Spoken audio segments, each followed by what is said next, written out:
Hello students and welcome to this final session for the revision series of work by energy and circular motion today.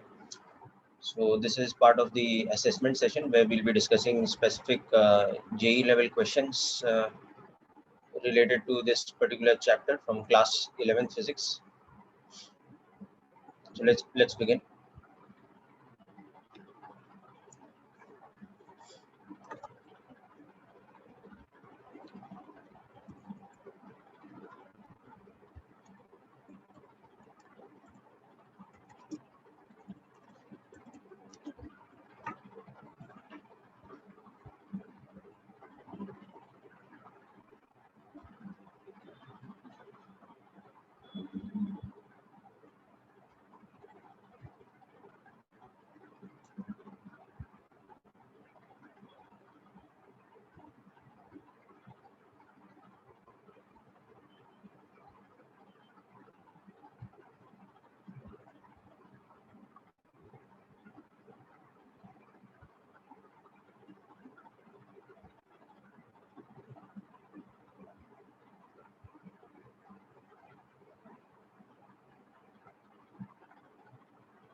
So we will begin with a simple application example of work energy theorem with the concept of gravitational potential energy and elastic potential energy of a spring adapted into the question.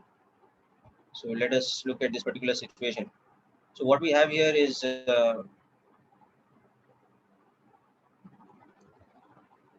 we have a rough inclined plane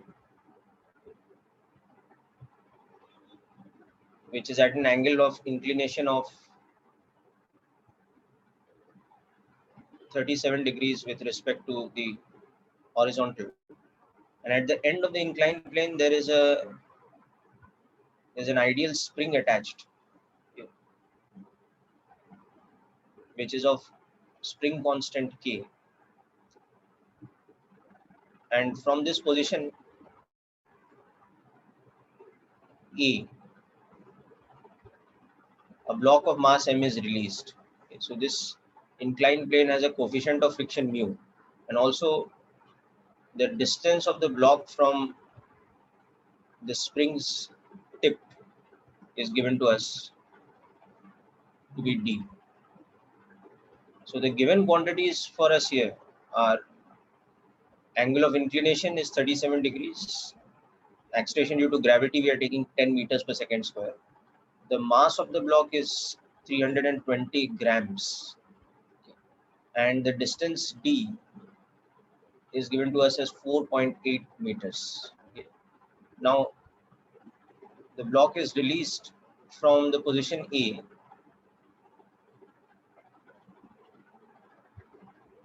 okay, slides down and pushes the spring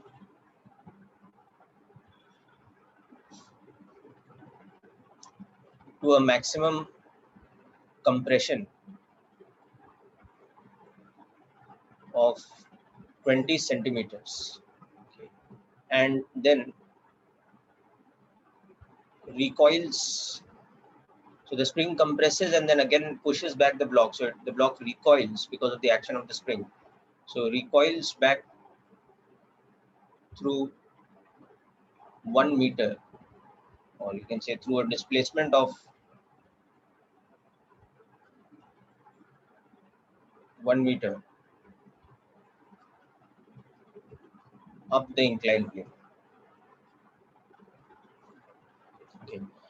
So from this information, what we have to figure out is the two unknown quantities, that is the spring constant and the coefficient of friction for the block. These are the two quantities that we have to figure out.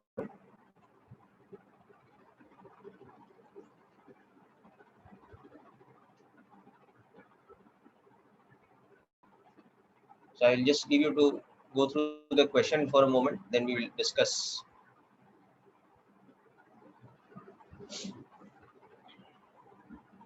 how to work this out.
Okay, so let's understand this question. So what we will do is, first we will look at an equation for the application of work energy from the initial state till the block slides and pushes the spring to a maximum compression. Okay. So as we have seen, the initial state of the block was this. It started from rest at the position A. Okay. And then when sliding down the incline like this and ended up in the final position where the spring is having a maximum compression. Okay. So wherever the spring is having a maximum compression, the block again comes to rest. So let us say that is the position B. So the spring suffers a compression of 20 centimeters.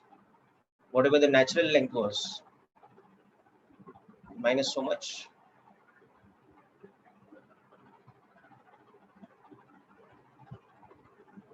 Okay. And of course, this distance is what we've taken as the distance D. So you can see that A to B, the displacement of the block is equal to D plus X, that is 4.8 meters plus 0.2 meters or 5 meters. That is the displacement of the block. Okay. Now, if we take the block plus the spring plus earth as a system, then we can say that work done by friction is equal to change in kinetic energy plus change in gravitational potential energy plus the change in elastic potential energy of the spring. This is the application of the work energy theorem. So while sliding down the inclined plane, the normal reaction, which is equal to mg cos theta, will not be doing any work, but the kinetic friction, which is mu n, will be doing work. Okay. Even when the spring force is acting on it, kinetic friction will be doing work. So work done by kinetic friction will become minus of kinetic friction into this displacement. So that is minus mu n into this displacement. So that is minus mu mg cos theta into s. Okay. The speed at A was 0. The final speed at the point B will also be 0. So the change in kinetic energy is 0. Okay. And as the block is moving down through a displacement of s like this, its vertical displacement is, let us say, h. So s, or rather h, is equal to s sine theta. So the change in gravitational potential energy of the block is minus mgh, that is minus mgs sine theta. Okay. And of course, at the position B, the spring is compressed by 20 centimeters or 0.2 meters,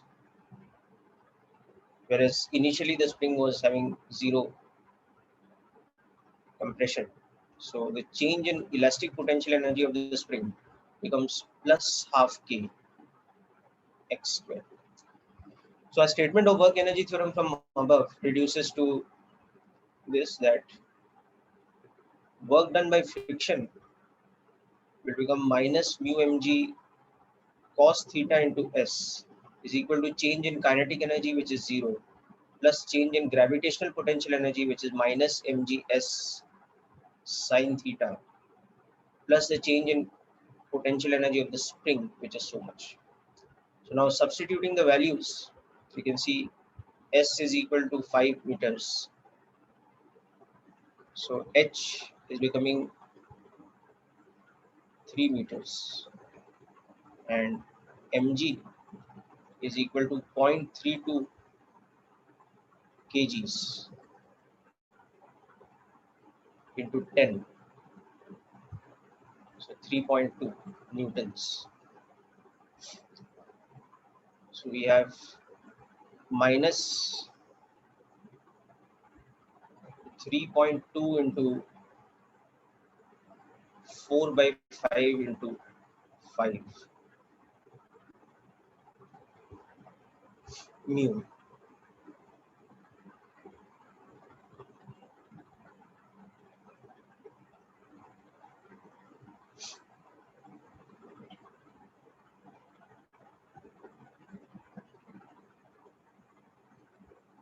is equal to minus of 3.2 into 3 plus half k multiplied by 0.2 square. So this equation becomes for us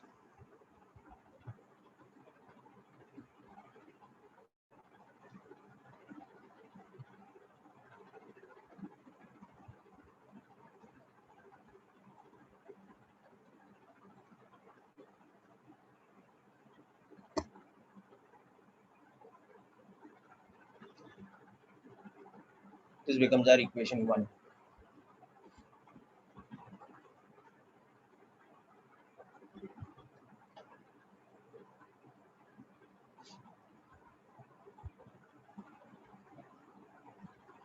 Okay, so just make sure you understand this equation.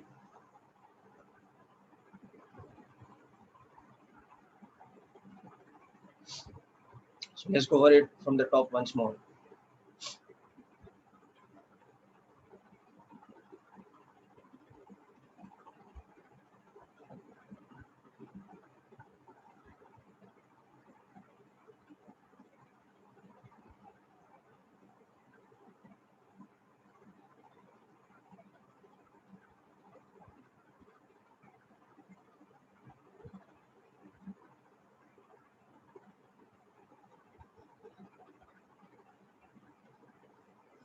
Okay. Now, second thing we'll do, we'll again use work energy, but from the position where the spring is having maximum compression, that is our position B, to the position where the block recoils through a displacement of 1 meter. So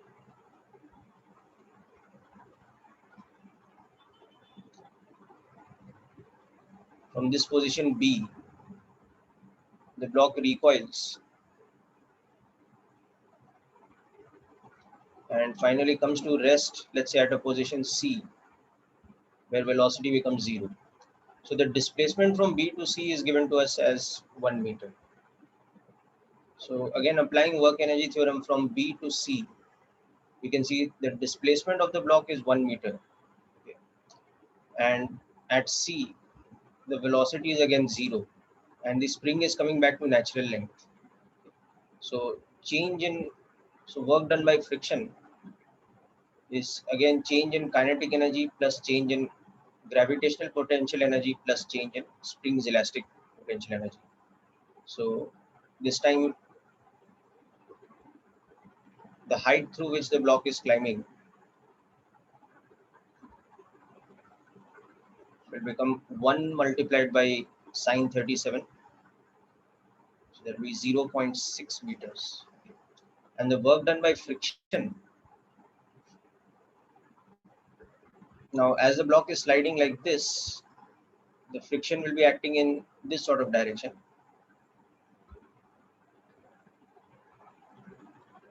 Okay. So work done by friction will be again minus mu mg cos theta multiplied by s. Change in kinetic energy will be 0 because you can see the speed at C is also 0, the speed at the starting point B was also 0, plus mgh because it's rising in height, so gravitational potential energy is increasing, and change in elastic potential energy of the spring will be minus half k xb square because initial compression of the spring is non-zero. So this is our relation now. So substituting the values again, we are getting minus mu into 3.2 into 4 by 5, but into this time 1. Okay. 1 meter displacement is equal to 3.2 into it's climbing through a height of 3 by 5 or 0.6 meters. Okay. And minus half k into 0.2 squared.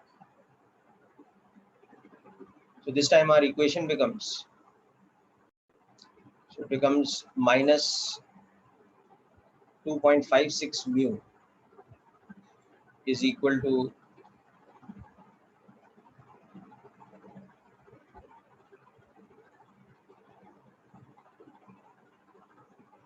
1.92 minus 0.02 k. So this becomes our second equation now. So as you can see, we have two equations and two variables. So we can easily solve this now. So for example, if we just add the two equations, we will get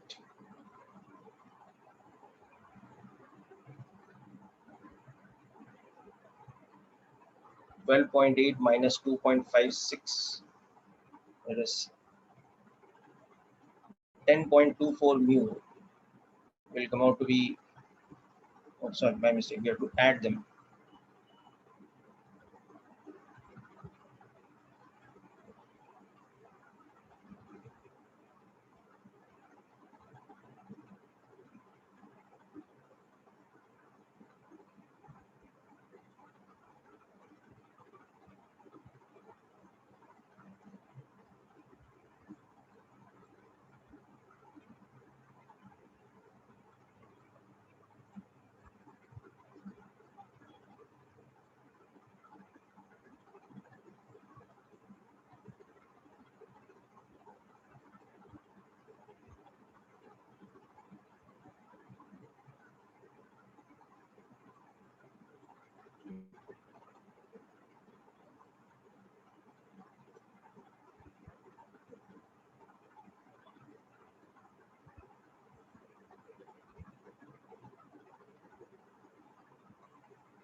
We'll get mu as 0.5.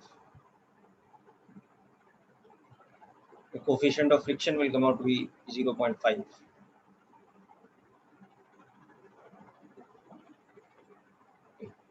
And substitute that back in this equation for k.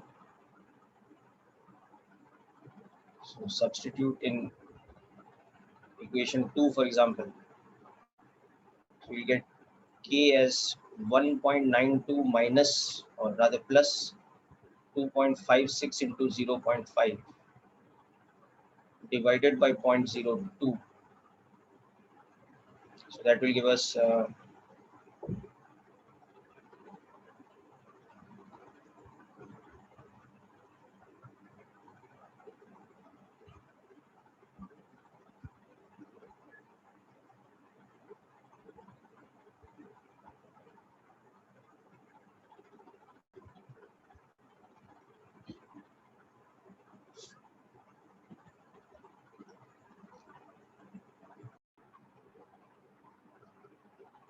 yes. So finally, the spring constant for us comes out to be 160 Newton per centimeter.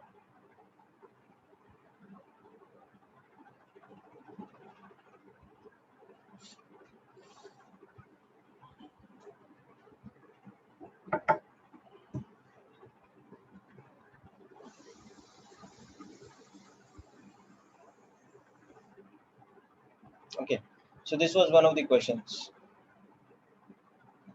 involving application of work energy theorem in a situation where we have to consider both elastic potential energy of a spring and gravitational potential energy. Let's look at another example next, where we also bring in some constraint relation kind of situation. So next we have a system like this.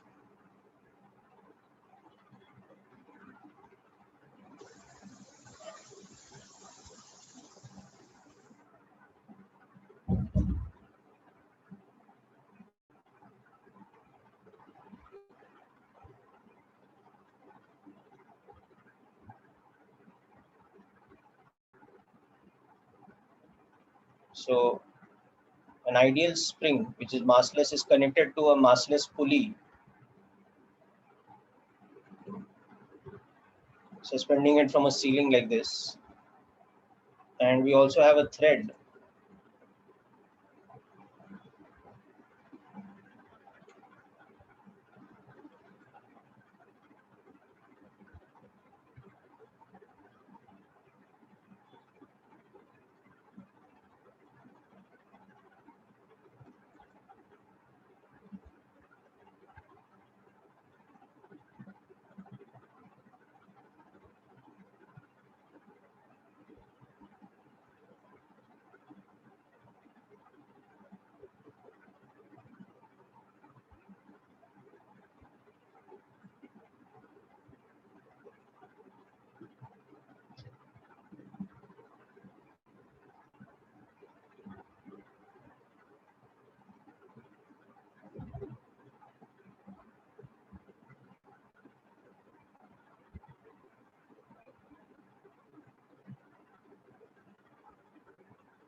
Okay, so we have this situation, and it's understood that the spring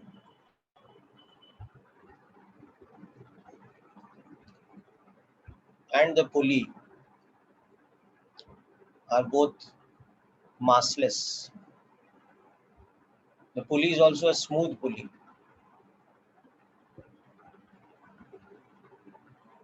Okay, the thread is light and inextensible.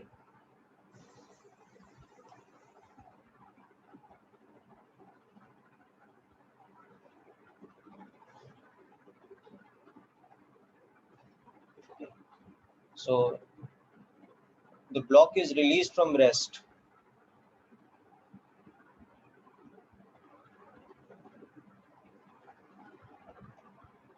from a position such that the thread is taut, okay, but the spring is in relaxed state.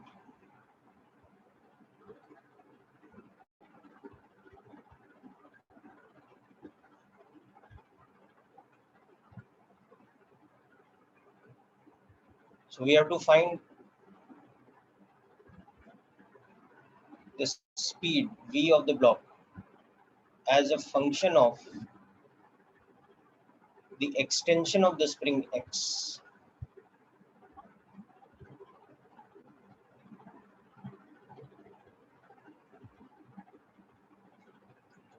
And from that we have to find the maximum extension of the spring. So I'll just give you a moment to go through the question and try and understand how to apply work energy theorem yourself in this. Okay. So I'll bring your attention to the fact that here there is a relationship between the extension of the spring and the displacement of the block.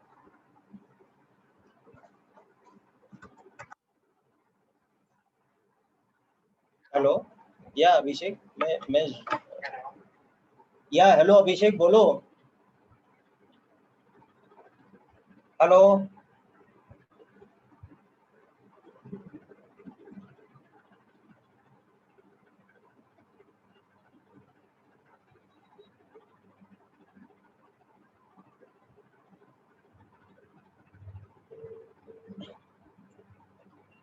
हाँ अभिषेक बोलो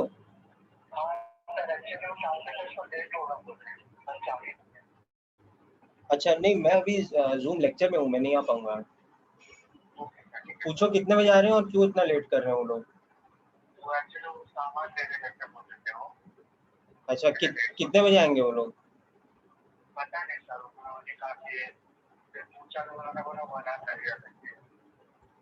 नहीं तो मैं तो अभी 12:30 के पहले नहीं फ्री हो पाऊंगा यार लेक्चर वगैरह चल रहा है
Hello.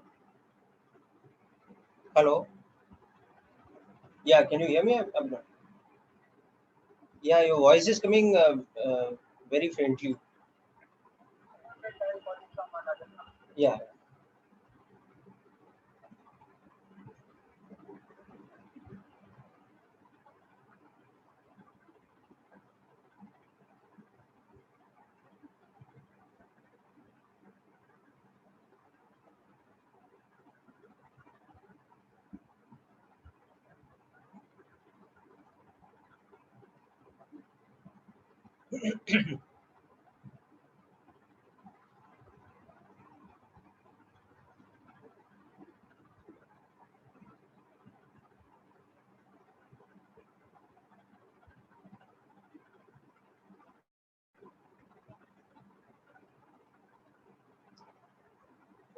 Hello. Yes, sir. Yeah, Abhinav, I can hear you. How was the test? Sir, it was too lengthy. Huh? I got only 1 hour, that's why. So I did 28 questions. Okay, don't worry about it. It's okay. The test is meant to be lengthy only. Okay. Yes. Okay. Sir, but you told that the paper was of 1.5. So अच्छा, you were expecting it was 1.5 hours. yes. उसमें लिखा था ना, लेकिन 1 hour था. नहीं है ये, लेकिन ये सैंपल पेपर में 1 hour और 30 questions और इसमें 1.5 1 hour और 40 questions. अच्छा, तेरे को इसलिए कंफ्यूजन हो गया. अच्छा, कितना अटेम्प्ट किया क्वेश्चंस? 28 किया मैंने. 28. चलो कोई don't worry, I will check up on that. Okay. मैं देखो आप एक और कोई और पेपर आएगा तो मुझे बोलो ना. हाँ, मैं आफ्टरनून में कॉल करता हूँ, तेरे को देखता हूँ. ठीक है ना? ओके. तूने सीरियल ऑर्डर वाइज 28 क्वेश्चंस किया? Yes sir. ओके. ठीक. Okay.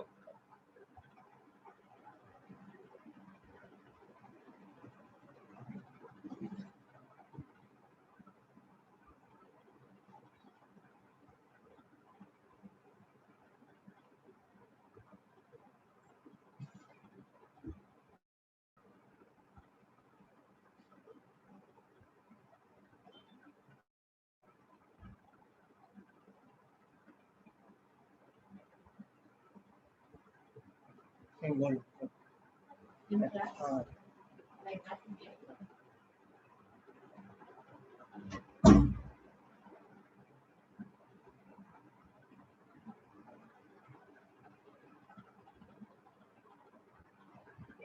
Hello. Yes. My name is Manoj Mukherjee. Yes, sir. Okay. Yes. Can you speak? Yeah, sure, sir. Actually, I was just checking whether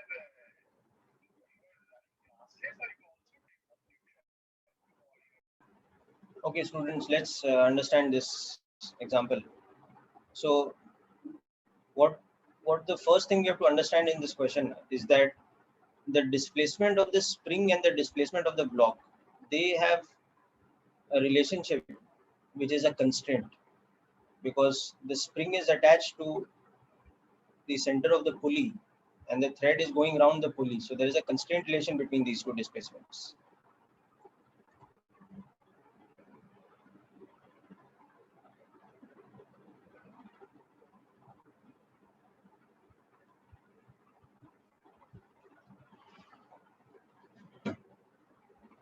So what will happen here is, if after some time, so here the block started from rest and the extension of the spring was 0. But after some time, if the block pulling the spring down has stretched the spring such that the pulley has now reached this position.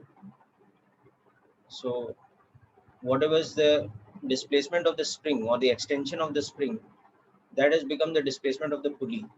So the amount of thread length that is released by that process is x plus x 2x. So the block's downward displacement will become more. It will become 2x. And the block speed by now will become v. Okay. So assuming the block hasn't hit the floor yet, if we apply work energy theorem to this system, we have change in kinetic energy plus change in gravitational potential energy plus change in elastic potential energy of the spring is 0. So we have half mv square minus mg into s plus half kx square is equal to 0. Here s is equal to 2x. So when we substitute, we have this relation. It is 2mgx minus half kx square. So v is becoming square root of 4gx minus k by m x square. So this is our v as a function of x. And when x is equal to maximum, when v is equal to 0. So solving that, we can see that the maximum extension of the spring will be equal to 4 mg by k. Okay. So this is this particular question.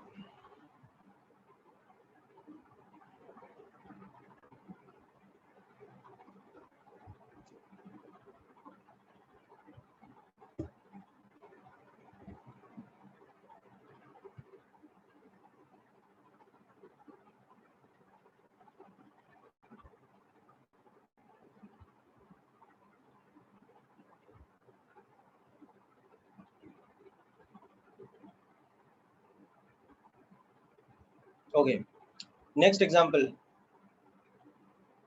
we'll consider a situation like this.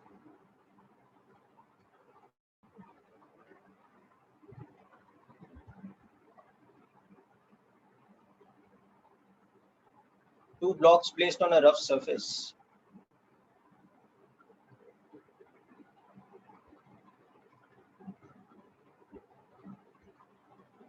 Of mass m each, connected by a spring of constant k, and the coefficient of friction on the floor is mu. So given that mass of the each of the blocks is 2 kilograms, g is equal to 10 meters per second square, and k is equal to 20 newtons per centimeter.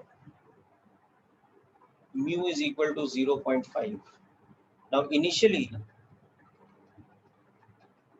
the system is at rest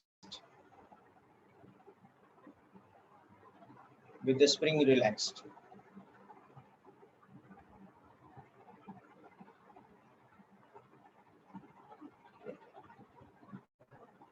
Now the block B is pulled by a constant horizontal force F. So we start pulling this block with a constant horizontal force F like this. So we have to find the the maximum magnitude of F so that the block A is not disturbed. Find the maximum possible magnitude of the block F such that, sorry, of the force F such that the block A is not disturbed, it does not move. Okay.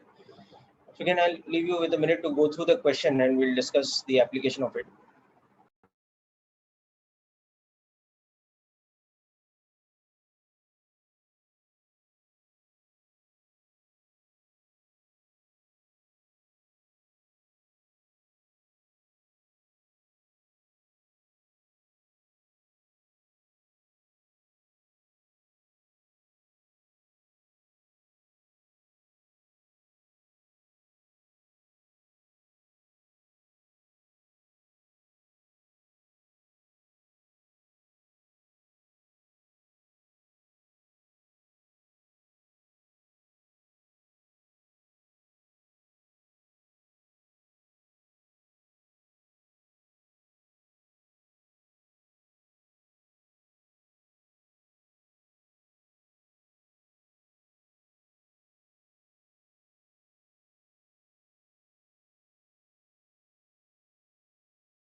Okay, so let's understand the application.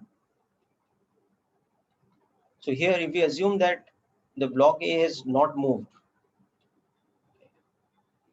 and from this initial position where both the blocks are at rest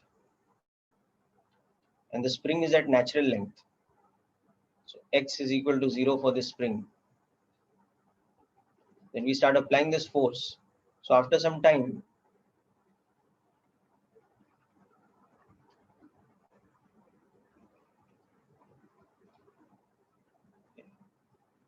the block B, because of the acceleration generated,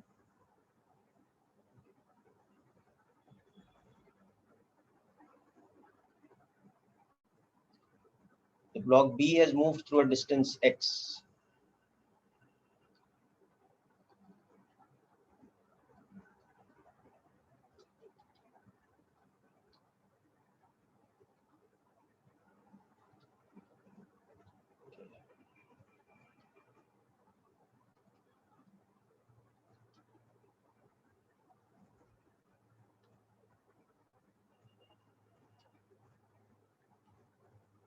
But this one doesn't move, its acceleration remains 0. So this one is still moving, and by now it's got some speed v. So first of all, for the block A to remain at rest, that is not get disturbed, okay, static friction on A must balance kx. So kx must be less than equal to mu mg. So x must be less than equal to mu mg by k. So in this particular case, x must be less than equal to 0.5 into 20 divided by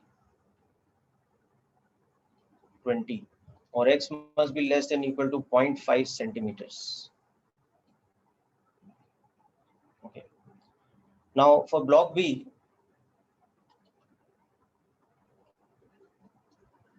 okay, obviously F we are applying is greater than mu mg, so it is accelerating initially, okay, and eventually decelerates. It decelerates because at that point of time kx plus kinetic friction together becomes greater than F.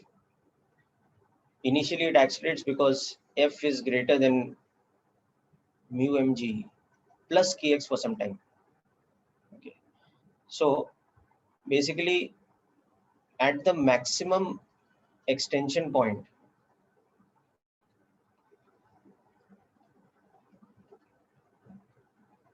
okay, V will be 0 for the block B.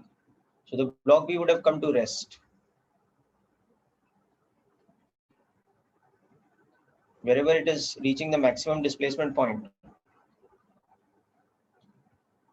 this would have come to rest. Okay. So applying work energy theorem, the work done by F plus the work done by the non-conservative force of kinetic friction on B should be equal to the change in kinetic energy plus the change in elastic potential energy of the spring. So if we apply this from the initial state, where x was 0 for the spring and velocity was 0 for block B, to maximum extension state, and x is equal to x maximum, but V again becomes 0 for block B. Okay, so if we apply that, the work done by the external force is F into x maximum. The work done by friction on B is minus mu mg into x maximum. Okay. This should be equal to the change in kinetic energy, which is 0 because it's starting from rest and again eventually coming to rest, plus half k x maximum square. So we have this relation that F minus mu mg into x maximum should be equal to half k into x maximum. So sorry, square. Okay, so from this we will get x maximum equal to 0, which is not the acceptable solution. That's the initial state. And the other solution is x maximum is 2 times F minus mu mg divided by k. So this becomes our second equation. Now we want that the block A should never get disturbed. So for the block A to never get disturbed, there is a limiting condition on x, which we have seen earlier. So from equation 1, okay, for the block A to be undisturbed, we have the condition that x should be less than equal to mu mg by k. We have this condition, okay. So substituting that over here, x maximum should be equal to mu mg by k. So 2 times F minus mu mg by k should be equal to mu mg by k.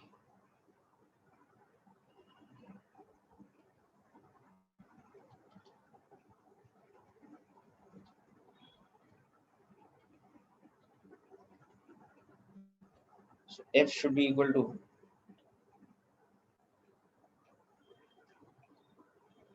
this becomes our final answer.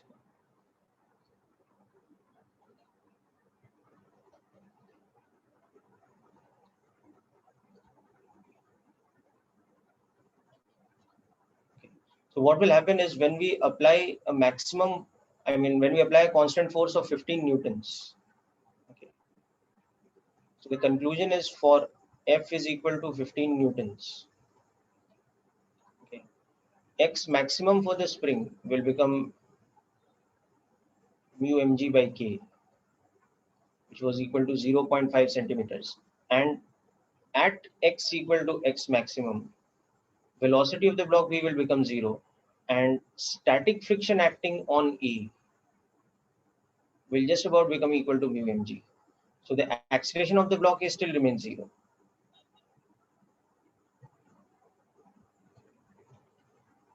Because kx will be equal to mu mg. Okay, so this is the conclusion of this question. So I'll just leave you with a minute to go through the application before we move on to the next set of questions.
Okay, next let's understand a question related to vertical circular motion.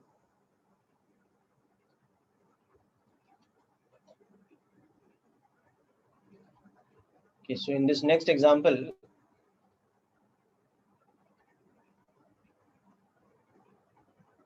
we have a situation like this. A thread is attached to a particle at its lower end and suspended from a point on a vertical wall at the point O, such that it can rotate about it completely. So a thread, massless thread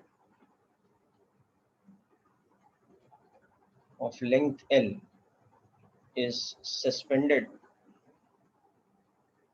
from a point O such that it can completely go around the suspension point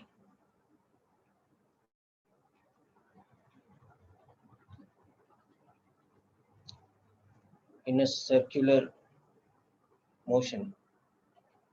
Okay. In the vertical plane, because acceleration due to gravity is like this. At the other end is a particle P of mass m attached. Okay. So we have to find, or rather, now the particle is initially at the lowest point. It is given a sharp horizontal impulse so that it develops a speed v naught. Okay. So given that the length of the thread is 20 centimeters, okay, and acceleration due to gravity is 10 meters per second square. Okay. The particle is given a sharp impulse such that it develops a tangential velocity v naught as shown. Okay. Now we want to find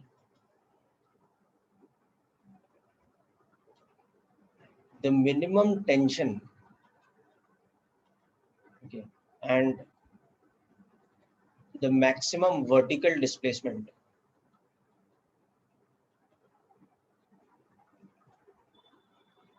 of the particle if I will take two different situations for the value of v naught. In the first situation, v naught is equal to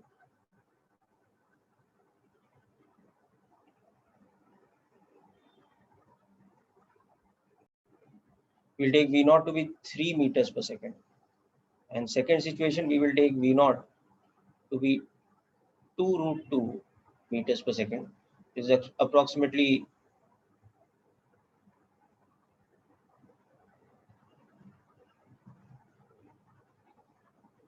sorry, correction. We will take in the first situation the value of v naught to be 1.5 meters per second.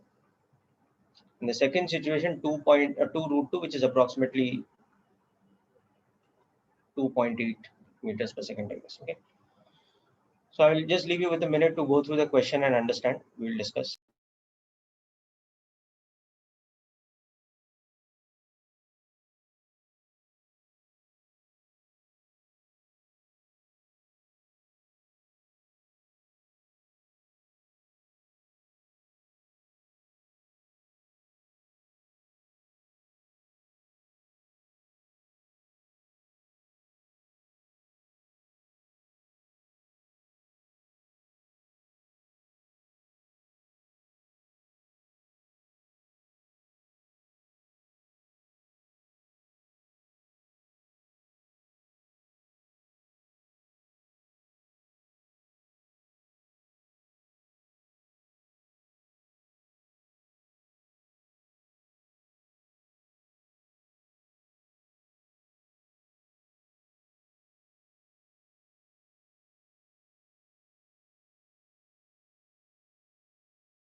Okay, so let's apply the general concept.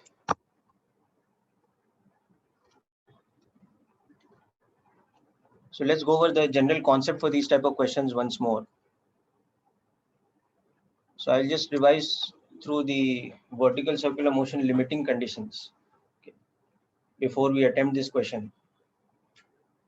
So what we'll understand here is that there are two critical values of the initial speed v0 at the lowest point. If this initial speed v0 is less than root 2 gl, okay, then what happens is that from here the particle comes to some position at less than 90-degree angular displacement, and at such a position v becomes 0. So it reaches a maximum angular displacement of less than 90 degrees, and at the point where the speed becomes 0, or the displacement is the maximum angular displacement, the tension becomes equal to mg cos theta max at theta equal to theta max. Okay, and this is your minimum tension. Whereas for example, at the starting point, you can see the tension is equal to mg plus mb naught square by L. So this is your maximum tension. Okay, and after having stopped, it comes back this path and basically behaves like a pendulum kind of action. It goes to theta max on the other side. And every time it passes through this point, it will have this maximum speed. So it acts like a pendulum.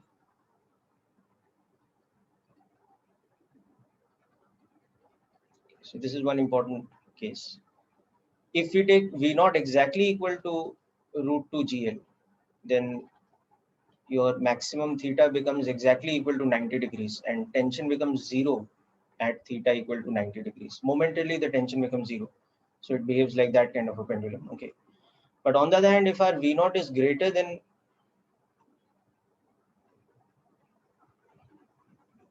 root 2 GL, okay, but at the same time less than root 5 GL, then the situation that will occur here is that the particle will have made an angular displacement of more than 90 degrees at a certain point. So for some theta, where that theta is greater than 90 degrees, the particle will have some speed v. Okay, v will be non-zero, and tension will become 0. Okay, because at this point, this angle is a phi or something, because mg cos phi would have become equal to mb square by L. So what will happen is that the thread slackens. Okay, and as the thread slackens, the particle falls into a projectile path. Okay, it's no longer in circular motion. So the trajectory of the particle from that point onwards becomes, it falls into a projectile path like this. Okay, and of course the third situation, or the third case you can see, is that if V naught is greater than equal to root 5 GL, then the particle is able to complete the vertical circular motion. And when it reaches the highest point, it has a speed v such that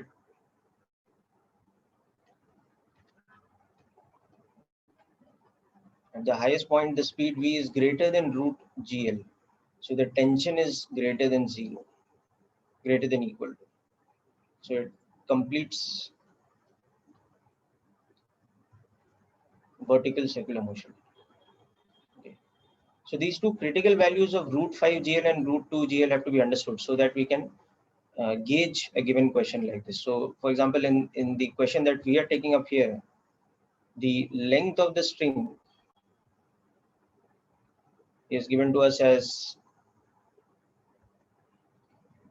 0.2 meters. Okay, And in the first case, the speed we are giving at the bottom v naught was 1.5 meters per second. So we can see that root 2 GL over here is square root of 2 into 10 into zero point 0.2, or that is 2 meters per second. So v naught is less than root 2 GL. So what will happen in this case is that the particle will reach some angular displacement like this over here and momentarily stop. V will become 0. So this will be our maximum angular displacement. Okay. And at this point, whatever tension is acting, that will be the minimum tension.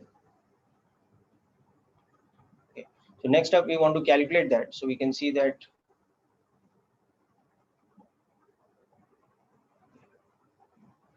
between these 2 points, if we apply work energy, you can see that change in kinetic energy plus change in gravitational potential energy is 0. So minus half mv naught square plus mgh is equal to 0. So h is equal to v naught square by 2g. So that's the maximum height it will climb to. So that h will become 1.5 square by 20, or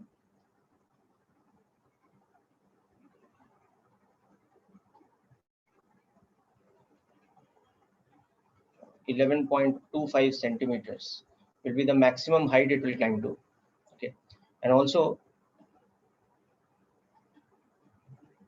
this, okay. So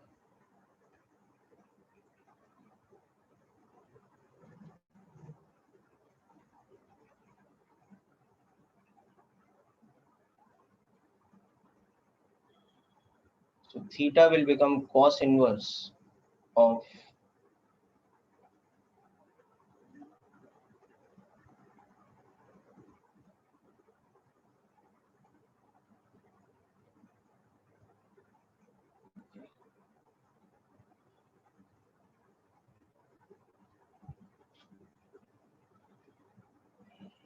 so this will become 1 minus 1 point this factor. So that will become 1 minus 0.5625, become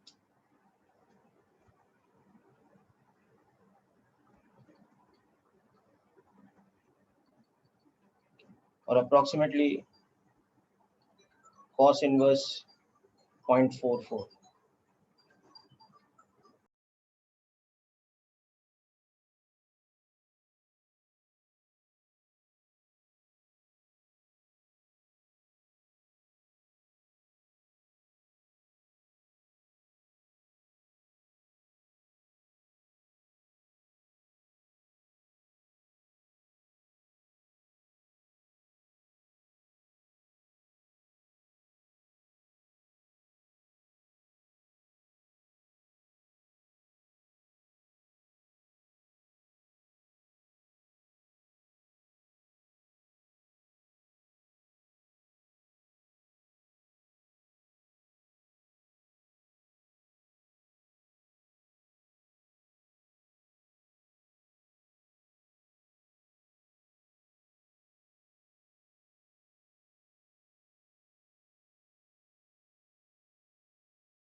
Okay, so this becomes cos inverse of 0.44 like this. So that will be approximately an angle of about 63 or 64 degrees, close to about 64 degrees. Okay. So we can also see that the tension, which is the minimum tension, so at theta equal to this maximum value of cos inverse 0.44, tension T is equal to mg cos theta, and that is the minimum tension. This is the minimum tension. So it will be mg into 0.44. Okay. So this value of tension will be the minimum tension during the subsequent motion. Okay. Now let's similarly look at the second case of this. Now in the second case, we had given an initial velocity which was larger than this case. The second part of the same question, given an initial velocity of 2 root 2 meters per second, and the length, remember, is 0.2 meters. So now we will check this value of 2 root 2 meters per second. So we had seen root 2 GL was 2 meters per second. Okay, and now let's also check out the value of root 5 GL. Okay, so that's root 10 or nearly 3.2 meters per second, whereas this is nearly 2.8 meters per second. So what we can see is that the initial velocity given is greater than root 2 GL, but less than root 5 GL. So this is that more interesting case where what will happen is that the thread will lose tension, it will slacken at some theta like this over here. At some position like this over here, the thread will become slack. Okay. And from this point onwards, the motion will become a projectile motion. So the particle will go in this kind of path and then fall. Okay. So let's first calculate that position.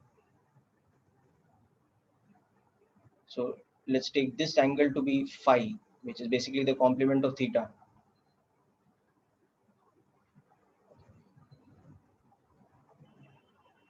So say this position is B and this position below is A.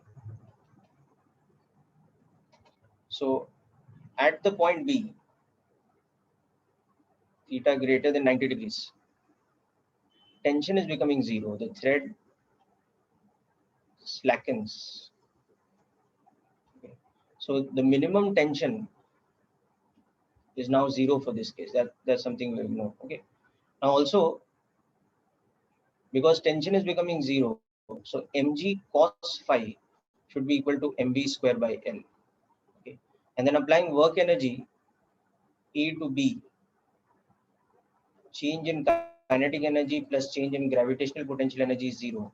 So we'll get half mv square is half mv naught square minus mgh, where this time you can see that this height from A to B,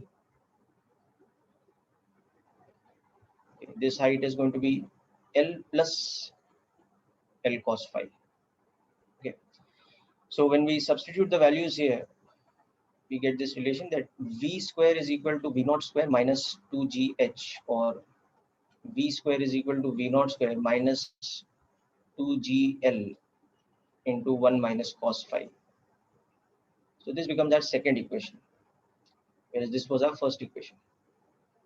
So now we can solve these two equations to find the value of V and phi.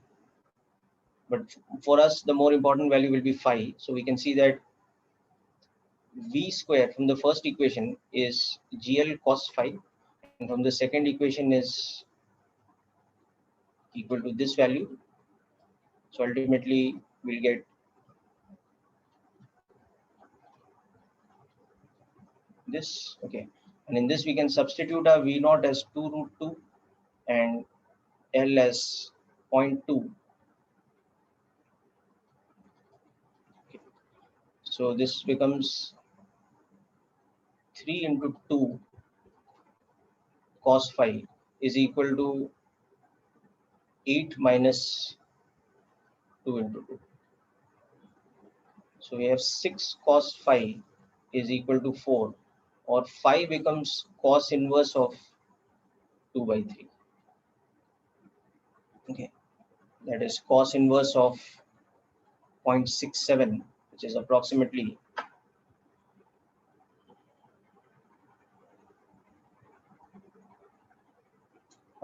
48 degrees. Okay, so theta being the supplement of phi is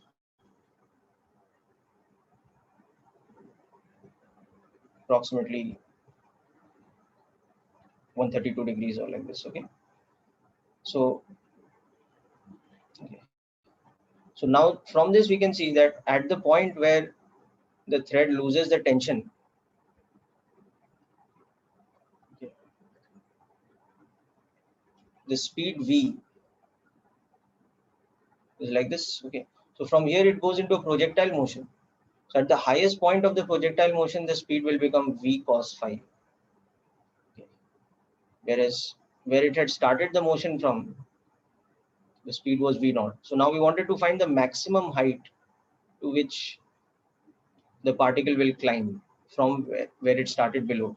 So this maximum height, so this is where it lost the tensile strength in the string. That string became slack.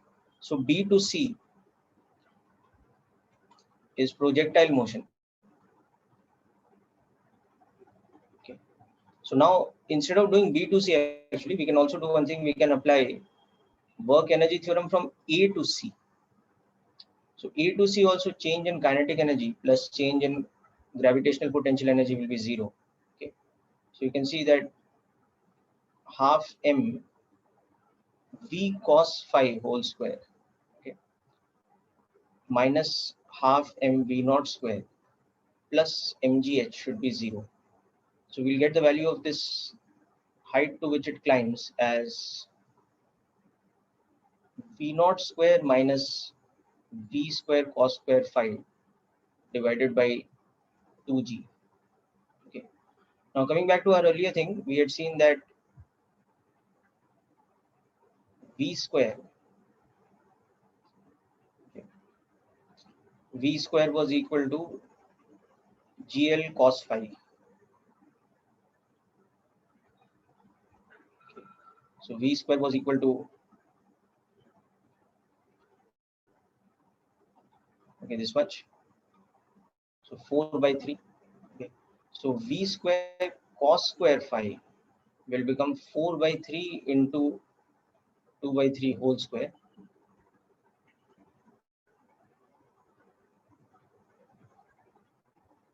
So this is what it will become. Okay. So substituting that, so h will become 2 root 2 square minus 16 by 27 by 20. So that will give us this maximum height.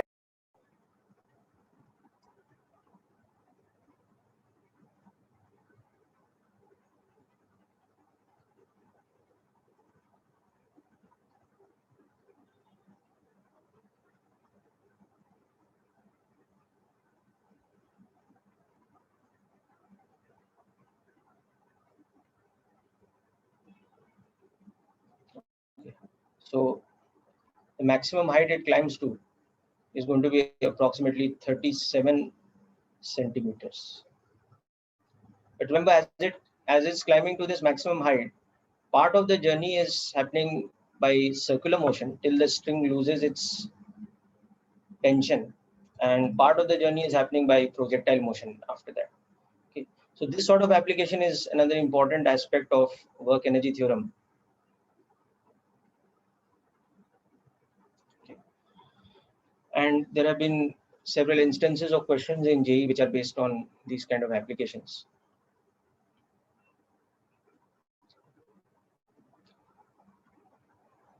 So this is where we conclude today's session, people, and wish you all the best.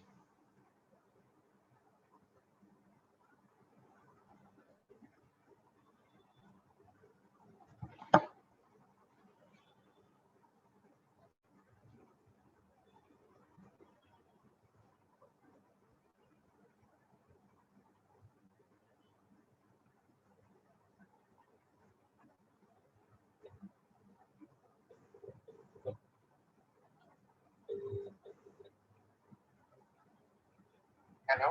हाँ अभिषेक, आए क्या carpenters लोग? नहीं sir. अच्छा ठीक है, मैं आता हूँ थोड़े टाइम में। हाँ सर, और एक डाउट था।